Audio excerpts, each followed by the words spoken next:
in this, they participated in this act of protest.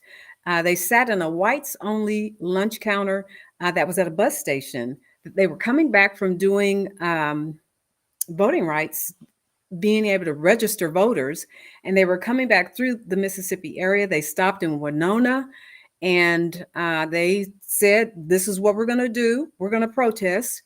The police came, the sheriff officers, they came and picked, they removed them from the cafe, took them to jail, and several of them were beaten severely, not just once, but over the course of days, because they weren't, SNCC individuals were not notified. They couldn't be notified by them, but just knew that they were missing. So they finally were released. But I'm telling you, the bodily injuries and the severe emotional trauma just plagued Mrs. Hamer for the rest of her life. Mrs. Hamer was passionately committed to continuing the fight for economic freedom and civil rights. She coined the phrase, "None of us is free until we all are free." She went on to help found the Mississippi Freedom Democratic Party, MFDP, and challenging the dominant force in Mississippi at that time, the dominant force in Mississippi politics, the Democratic Party, and it was pro-segregation. So she had not only was she tenacious and just didn't give up, but she had something, that she said, "I don't care what these people are saying or doing. This is what we're going to do." So in 1964, Ms. Hamer ran for Congress under that label, you would call it, or political party, Mississippi Freedom Democratic Party. She ran as that candidate. She lost, and though she lost, she was successful in setting a important precedent for challenging the status quo in Mississippi. The work of the MFDP was part of the Mississippi Summer Project, or Summer Freedom. And that was where there were so many hundreds of college students that came down to Mississippi to help register voters. And so she was a part of actually working with that, but founding the actual organization that helped them to move that that movement forward. And after Mrs. Hamer, after she testified to the Credential Committee of the 1964 Democratic Convention, she testified in front of the Credentials Committee. And as a former legislator, that's something to do. She was on a national stage. She also knew at that time that then President LBJ, or Lyndon B. Johnson, he did not want her to get the spotlight. In fact, he called her illiterate, and he said that she would not be seated as a delegate. So therefore, she went to the Credentials Committee. Her party backed her so strongly that they said, "No, we're going to move forward with this action." She pled that case. I urge any of you to, if you haven't already, to check it out. You can check out, it's like a 3-minute speech. You can check it out on YouTube. And all you have to do is look up 1964 Democratic Convention. It's going to pop right up because she stole the show that night.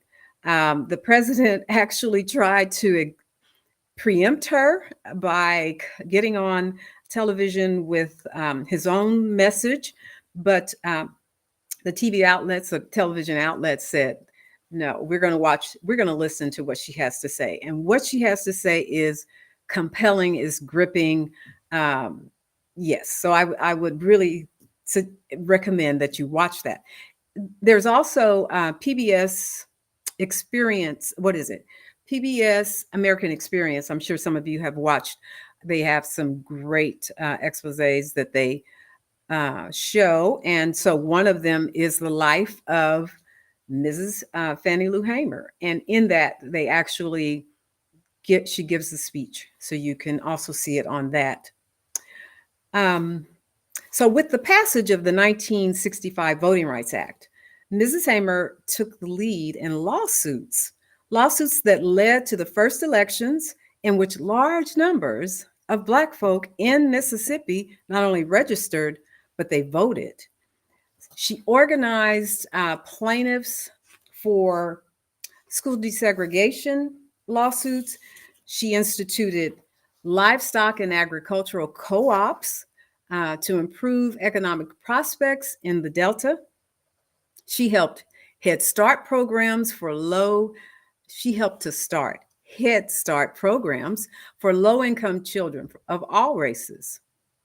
So in closing, a lifetime of poverty, her 1963 beatings, and a 1976 cancer diagnosis made her life difficult, but she trudged forward. It didn't stop her, and in fact, I believe it emboldened her. That was something that she was never going to give up and stop. Mrs. Fannie Lou Hamer died in 1977 from complications associated with heart disease and cancer. Her family, her community, and the fight for civil rights was her passion. I will end it at that and really open it up if anyone has just comments that they would like to share about that era, and more specifically, Mrs. Fannie Lou Hamer and her accomplishments. Please feel free. And if not, once again, thank you. This has been a pleasure.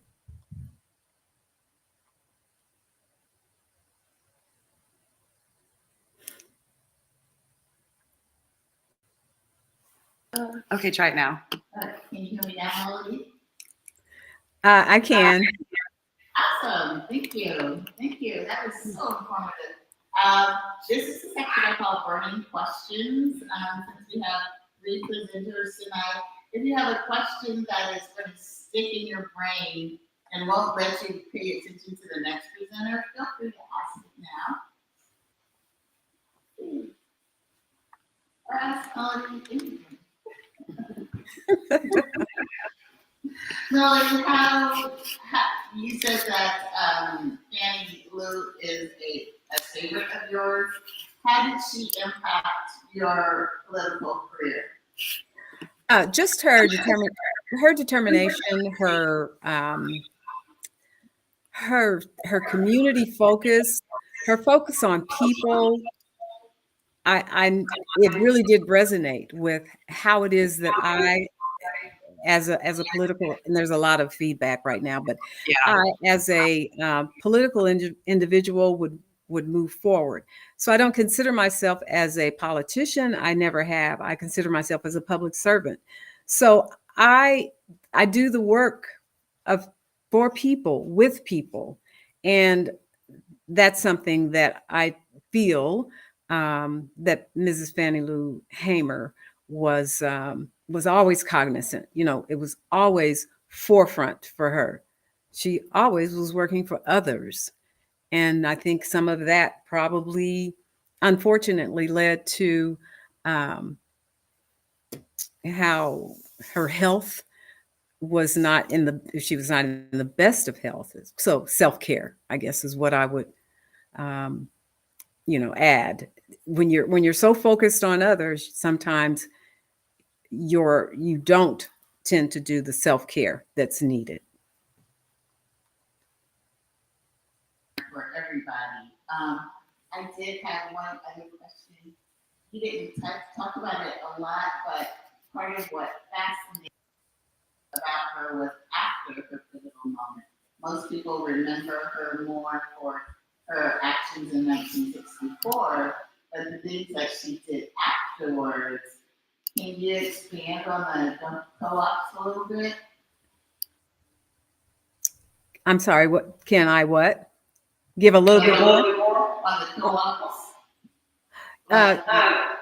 So when I think about that, what I think is so important about that, and that's the reason why I lift her and I raise her uh, to any and every one when I have the opportunity, because she did much more than the credentials committee actually making it stick, where the Freedom Party would have not only a seat at the convention, but actually have a voice. I don't think they voted. That they were, the president and the party was successful in keeping them from actually voting, but they were there, and what they had to say mattered, and to me, it's apparent it made a difference. And so she didn't stop with that. So it wasn't about that limelight, being in all of that, where the cameras were on and rolling, and she had an audience.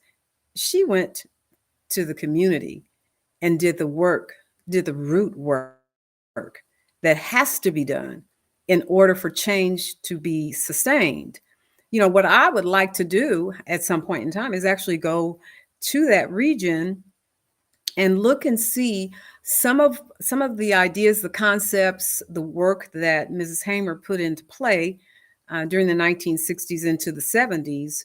What are the remnants of that, or what blossomed from that? What actually bloomed from that? What rooted and bloomed from that?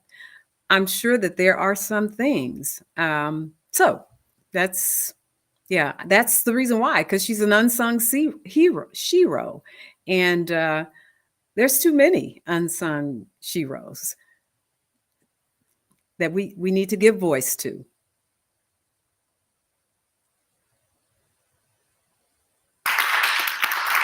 Okay. Thank you.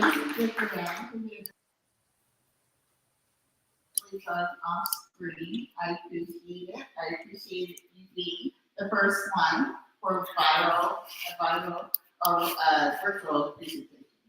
Maybe it will go viral. I don't know. All right.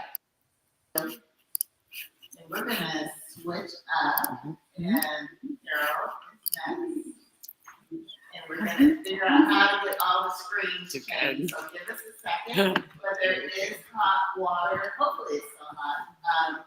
If you want tea, hot cocoa, cookies back there, and we'll get going.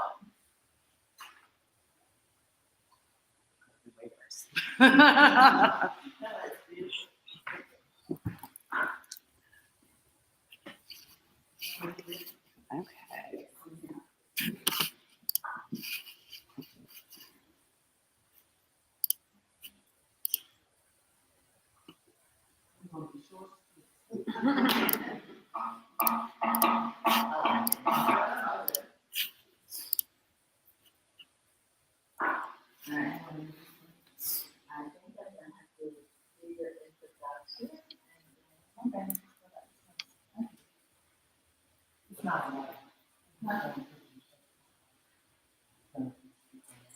Oh, no, I know that part. It's good.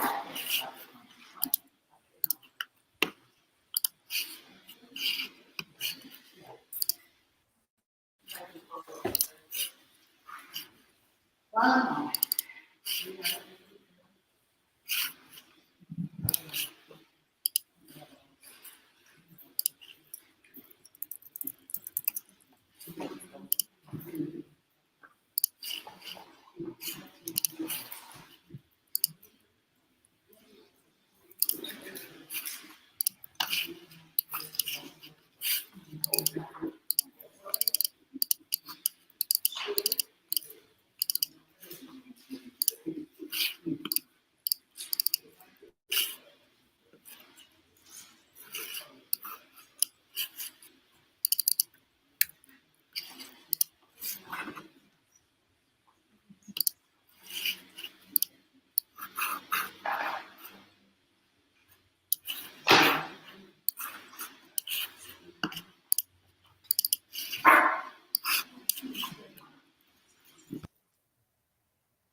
It's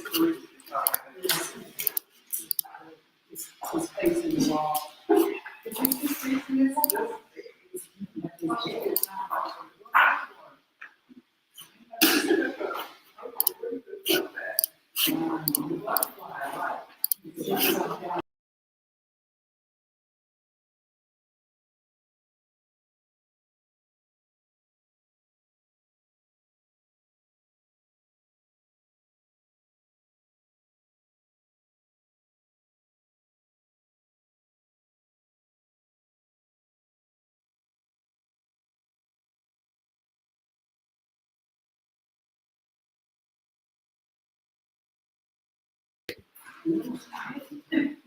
Our creation is over. Thank you very much. This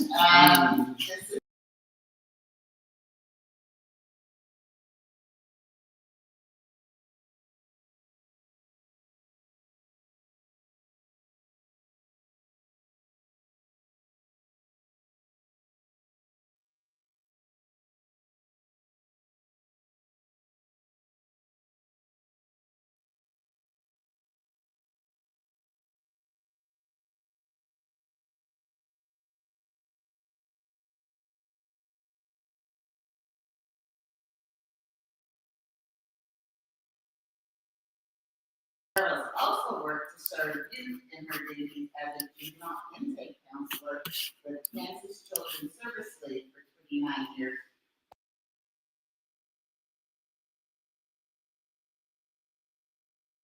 In Wichita State University, earning a Bachelor of Science degree in administration.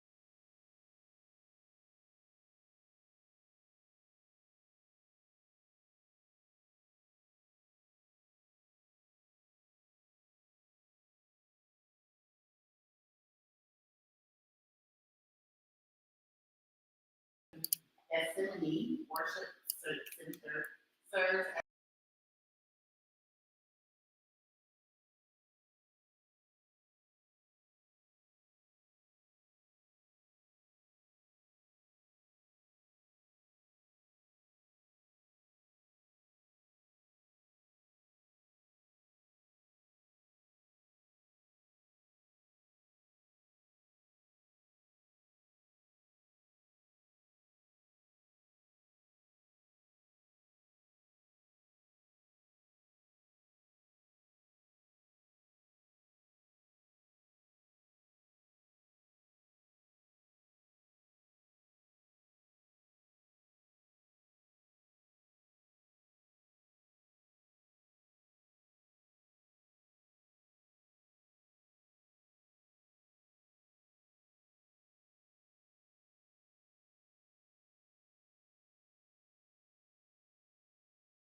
involved or anything. I'm still processing the fact that there was a female. Her triad or the group of three were all female. So it was just a good learning experience for me. Just based, I mean, slavery as a whole, in North America, we're just like, we have this box about what we think slavery was. And then everybody was here being enslaved. One thing about it, though, as far as slavery wasn't abolished in Cuba, but Great Britain did abolish it early on. So they were. Yeah, I mean, again, it didn't really click again that like what was happening down there was so vastly different, and the results are different too.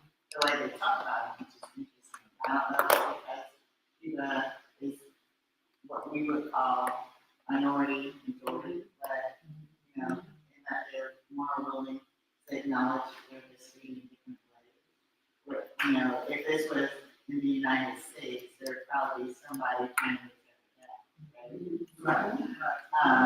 And it is another reason why Cuba is so. If you go to Cuba, you see people that look like black people, right? Because they had so many slaves that came there, and just that intermixing of the Spanish, Cuban, black, and so. I started with my burning customs. We all have burning customs.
Point, economically, Cuba would not have been a threat.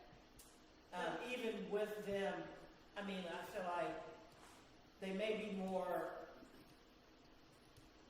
the history obviously is more important, but as far as the United States or North America seeing them as a threat,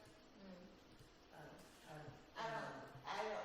Maybe I'm not Answer sure that. that I don't think they would see us as a economic threat, but there is something to when you kind of survey the field of whose history we elevate and what country's history we ignore.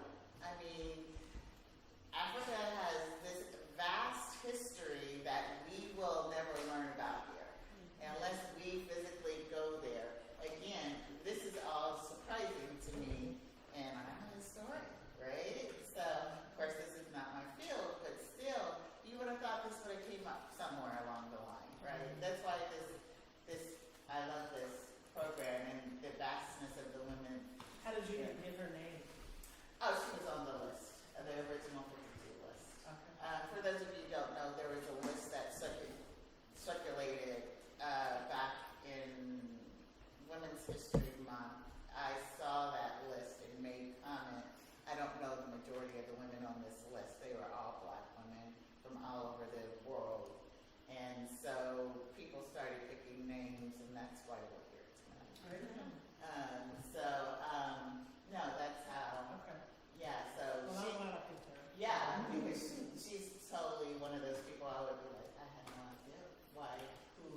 or what you call in Cuba or in Africa, you know, I just wonder. I couldn't find it. It was very limited as far as, I mean, it started kind of, well, they know she was around 10, but there was no date of birth, so she could have been 12.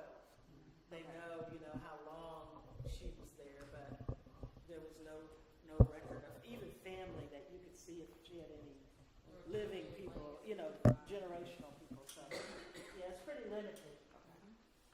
Hey, get your drinks while I switch over to the next PowerPoint, okay? Give me a couple minutes.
Is that better than what I sent earlier?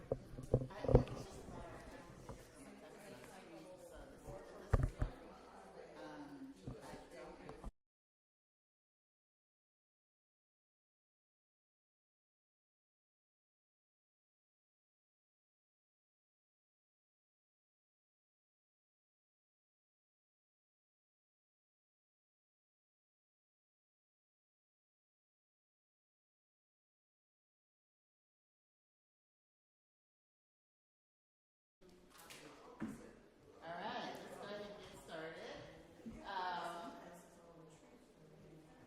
All right, I love it when you guys talk to each other.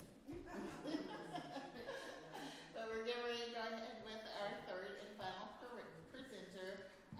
Teresa is going to introduce herself and her woman.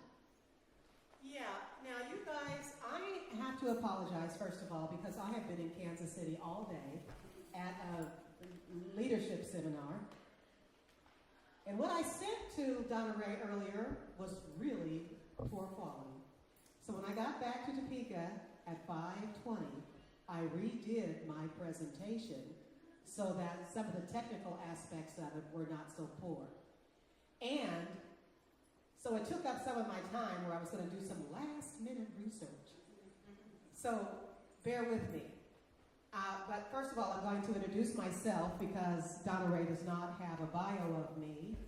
I grew up with Carol. We were sisters at True Vine Missionary Baptist Church when we were young children.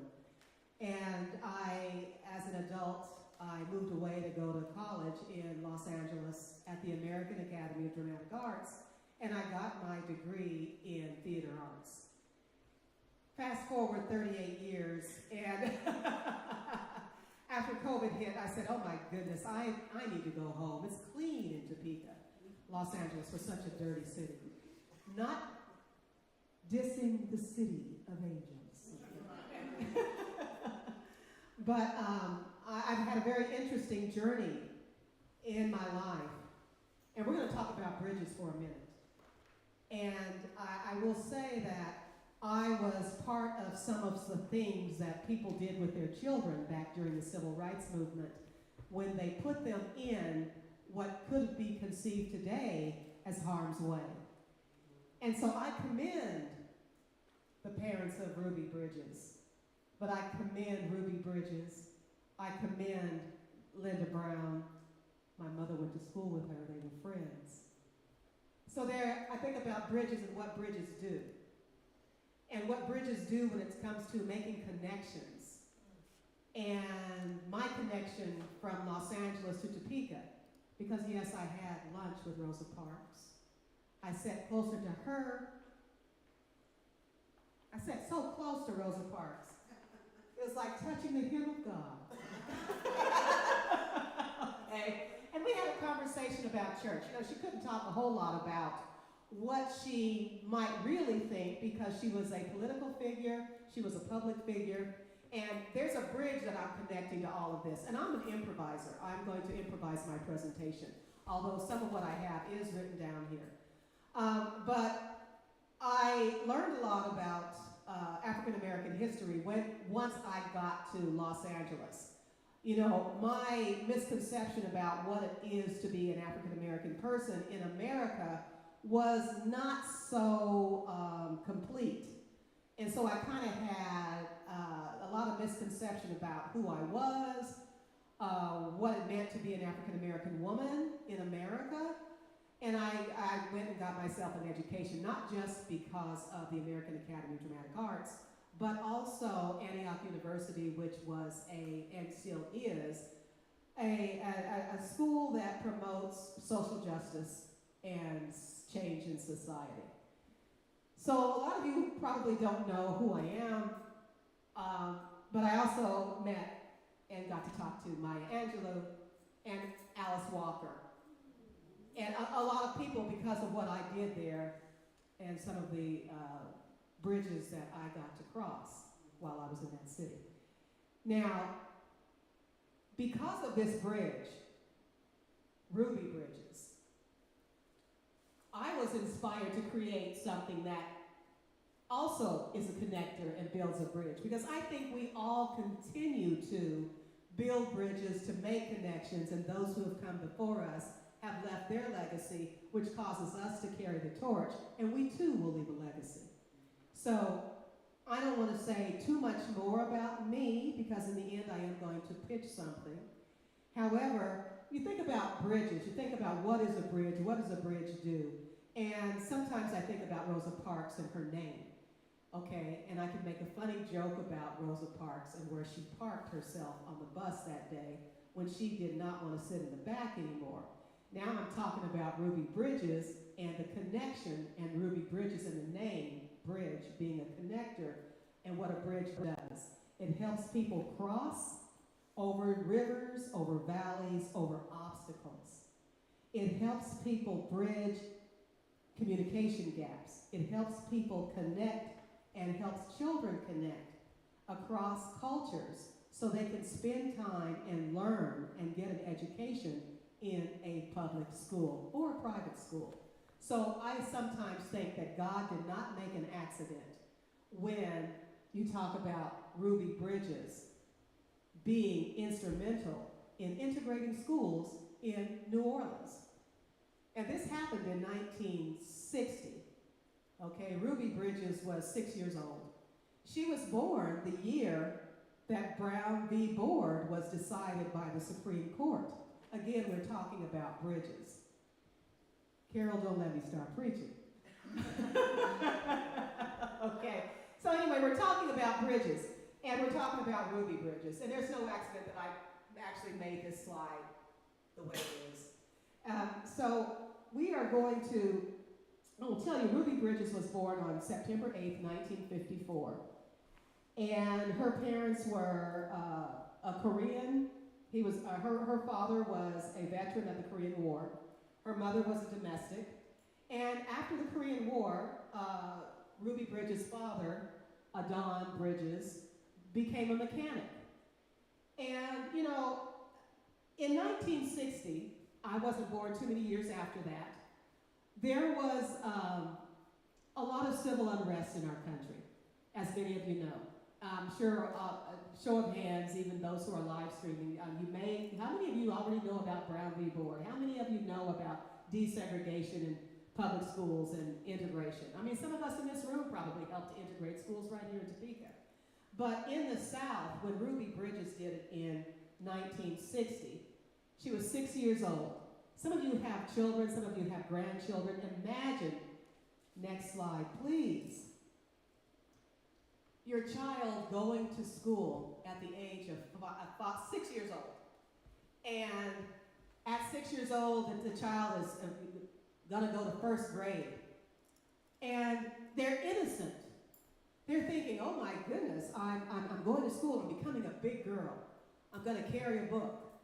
Something must be special because there's 4 men that are gonna escort me to school. Now, the child doesn't know why that 4 marshals are escorting her to school.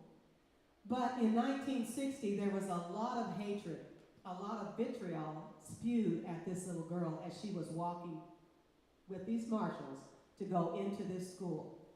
The school was called William Frantz Elementary School. And again, Ruby is, and we're going to know her as a bridge. So she's going to school, and they're, pardon me, I would like to use the word that they used, unless Donna Ray tells me not to. Okay, they were calling her nigger, and they were making death threats.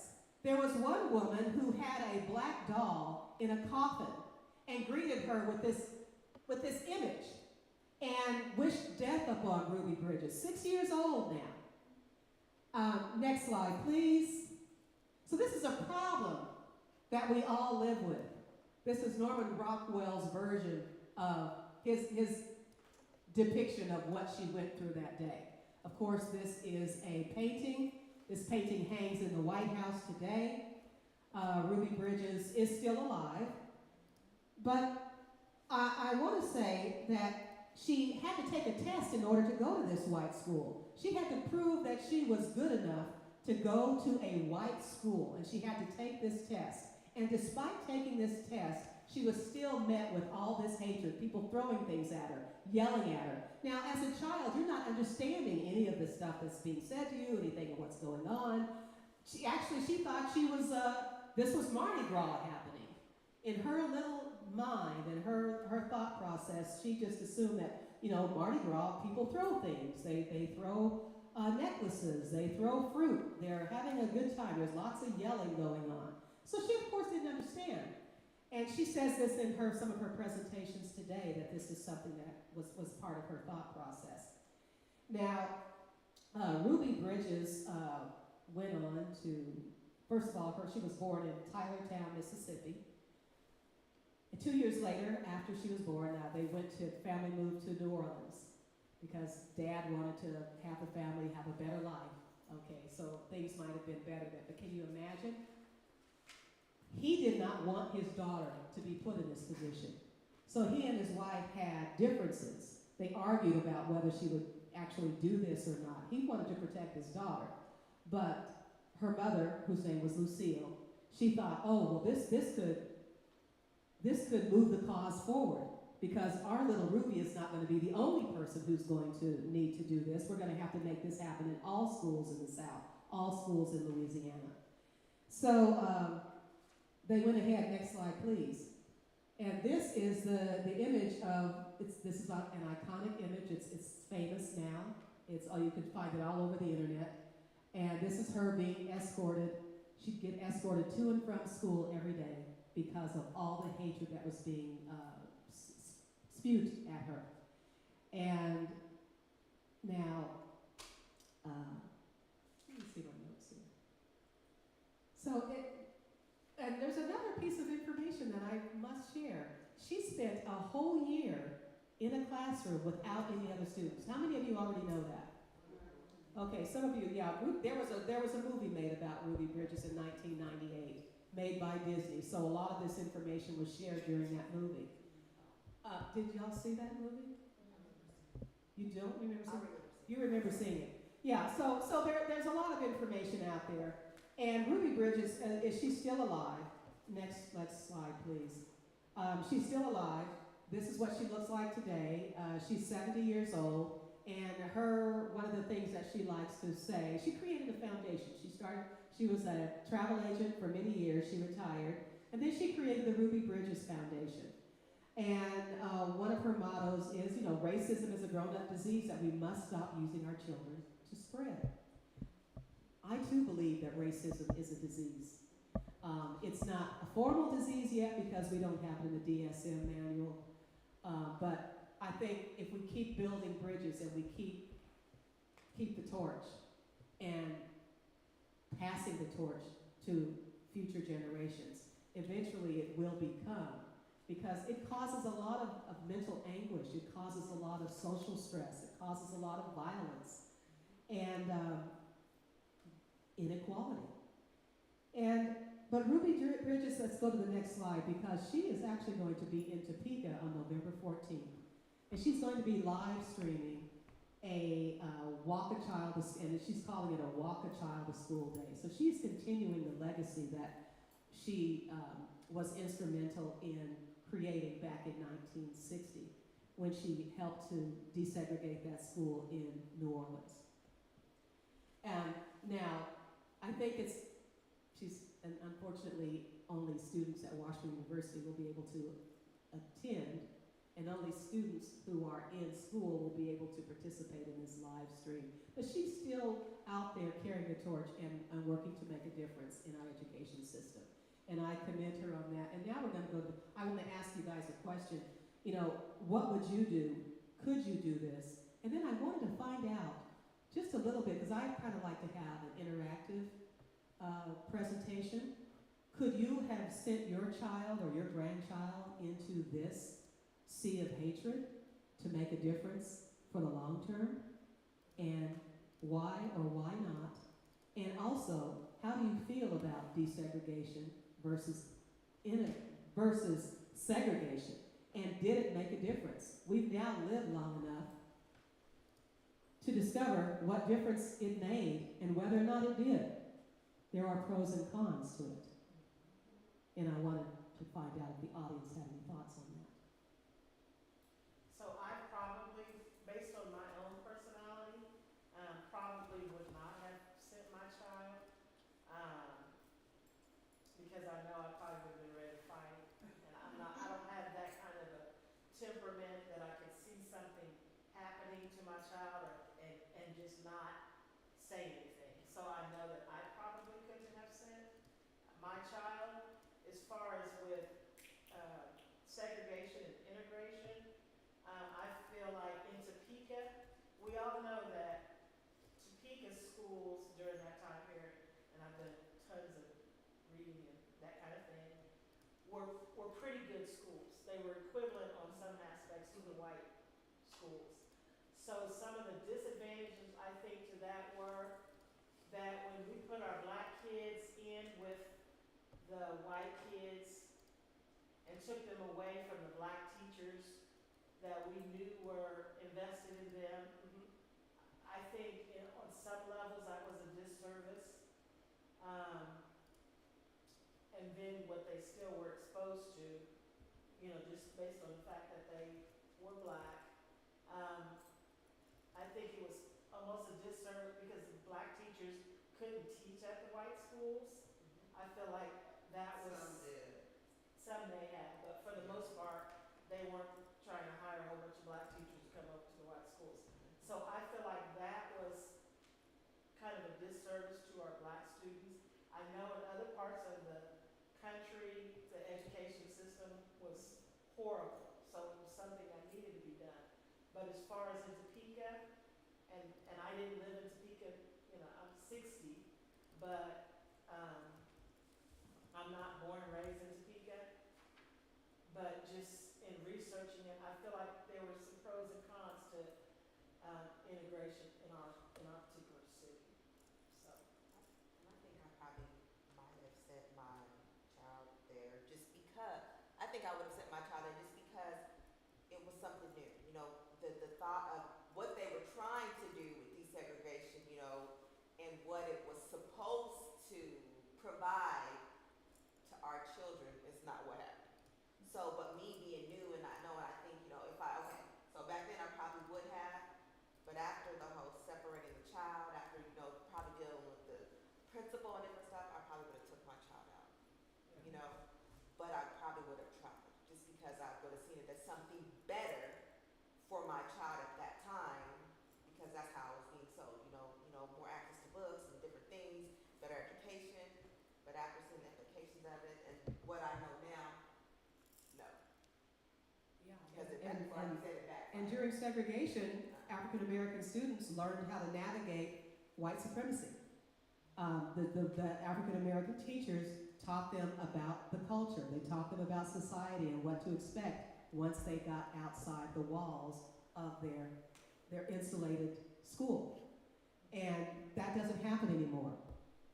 There's a lot of bias And there's a lot of misconceptions from other cultures about our children, about us. They're adultified even when they're 6 years old. And what they can learn Uh-huh. or not learn. Learn or not learn. I had somebody from the foster care system recently tell me that this little girl is, oh, she's 9. She's learning to advocate for herself. I'm like, listen, I can advocate for her. I'm an adult, and I would like to. And I just felt like that was such a terrible thing to put on a little girl who is already frightened, confused, uncomfortable, missing her family. Despite the trauma that she has gone through, she still misses her family. And, you know, to put a child through, this would cause trauma to have. It's a traumatic experience for a child to go through that. Now, there were 6 children in New Orleans this day, November 14th, 1960, who were to bring their children to school, to these white schools. But only 2 of them actually showed up to go. The other ones backed out. Yes, Carol. So, in thinking about this, when I first moved to Kansas, and I was in the 5th grade, and I went to Tecumseh North Elementary. I was the only black kid in my class. There was very few of us in the whole school. And this is here in Topeka. And there was a kid, and I'll never forget him, his name was Greg Gasper. He called me the N-word. So I literally tried to beat the brakes off him. And I said, the teacher was, trying to restrain me and stuff, and I would say, my daddy ain't gonna make me come back here no way, and So that was that. Well, I went home to Paul Williams, and he said, you are going back, and you're not going to be fighting. You're doing what they expect you to do. I said, well, you called me the N-word. Well, yeah, he did do that. That was wrong. But you are going back, and you're going to behave accordingly. Because it doesn't matter, you want to get suspended from school. But anyway, there was one teacher there, her name was Miss Sligo. I was a smart kid. So what she did, and I didn't recognize it probably till years later, but every time I did something well, she made sure the whole class knew it. Well, Carol got the best grade here.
because I didn't want to sit with the other children. I felt like I was picked on. I felt like I was different.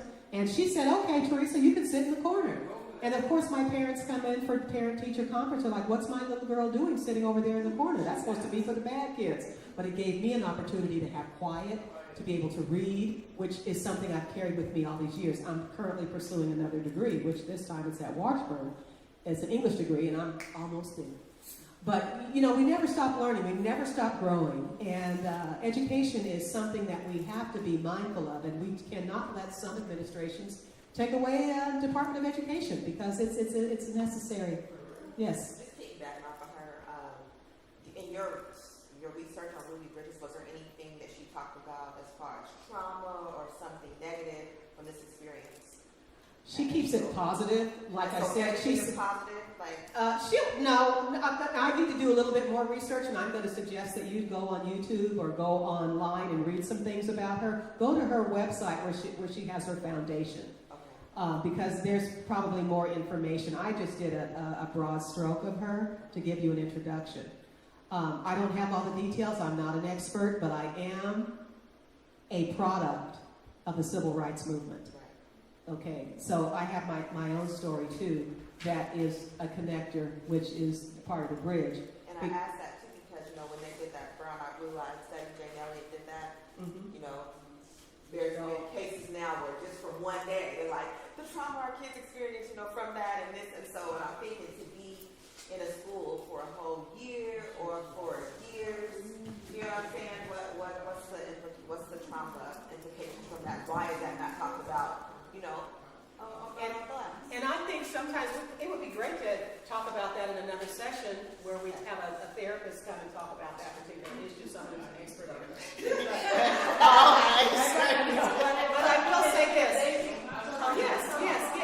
I will say that, okay, you know, when I was a student at 501, I did not find out about the Brown decision as a student at Peter Public Schools. I found out because I would go to the library at Crane Junior High, and the librarian would lock me in because I don't want to deal with people. And I would sit there and read everything, and that's how I found out that we were part of Brown versus Board. Okay, so my son went to Bishop, and they did the whole Ruby Bridges thing. My mom picked him up, and he was going to burn the city down. But then he turned, and he's like, children should not have to learn this. This traumatized me. This is what he was saying as an adult, that it traumatized him.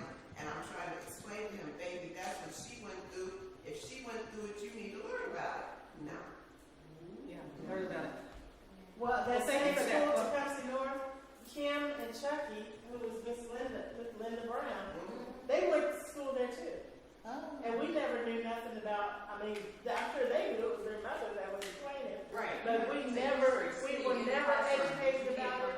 And they went to Kelsey North too.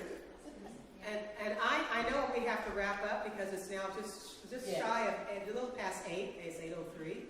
But I do need to tell you about the bridge, because I created a program called Racism and Implicit Bias Anonymous. It's a 12-step program to help to eradicate racism and implicit bias. It's patterned after Alcoholics Anonymous and their 12-step program. I got permission from the New York office to use their modality to create my program, and now it has taken off. And I've got websites, I've got t-shirts, I've got a business consultant, I've got an attorney, I've got a trademark, and now I just need my community of people to come and sit in a circle with me, and we have these conversations, and we reflect, and we help to make change, because there's going to be somebody in the group with a torch to pass on to the next generation, because we're going to keep that bridge extended. So thank you so much for letting me share that. Can Daisy talk about Ruby cutting so people aren't confused about what's going on? I'm going to do my wrap up, and then I will invite Daisy up to And then do can I it. ask a favor? Yeah. Does it have to be online? What? I can take it off. Thank you. Wait, what? What did I say? She doesn't want to run home. Yeah. She got it. Oh, you're done with So, your well wrap. then, yeah, let me finish with my Yeah. wrap-up first. That's unusual. Normally what I try to do when I'm not confused all of a sudden is try to pull all three of the presentations together. And I feel like I was on track when I started with me saying empowered and empowerful. All three of these women demonstrated how once you become empowered to do something, we don't know how Carlotta learned her skills, but at some point she felt empowered enough to make a decision to lead a slave revolt. 3 other women got together and was like, yo, we're taking them down, right? That is so amazing to me. that even Mrs. Fannie Lou Hamer, even after she experienced what she experienced at the DNC in 1964, she went on to serve her community, right? She continued. I mean, the thing, Billy didn't get into it much, but the thing that fascinated me so much is that she too, kind of like Martin Luther King, saw a problem with poverty. So she created these co-ops so people would not have to rely on the greater system for their food that was not being given to them. They weren't qualifying for different programs. So she's like, we don't need them. We are empowered enough to buy a pig, buy 2 pigs, share this resource, and then do it all again. So, and then finally with Ruby Bridges, also, whether it's her parents or she, making those steps, and I say this in my presentation, how bold you have to be able to make the steps to a white school. Especially during that time period, and as you can see, anything could have happened to this child, and that she's still alive to tell the tale. My take on some of your questions is in terms that we have not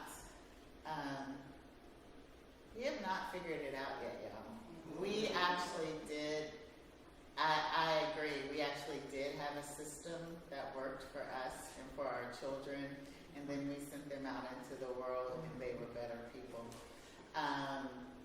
We need to figure out, after our community was scattered, because I tell people in my presentations, we took, the greatest hit. First we had redlining, then we had school desegregation, then we had urban renewal. Our community took 3 major hits, all within about a 20-year span. We have not figured out how to get back together again. I've had an interesting conversation at brunch today with this young man who was in his 20s, and he had experienced a bigger room of Black people and was in awe. He's like, he didn't realize community could work that way. And I was like, yeah, because of our skin color, all shades of it, there is a certain connection that we all have together. And we can ignore that connection or embrace that connection. So hopefully tonight we found some women that can help us all connect together and think about some of our next steps. So again, make sure you have your voting plan.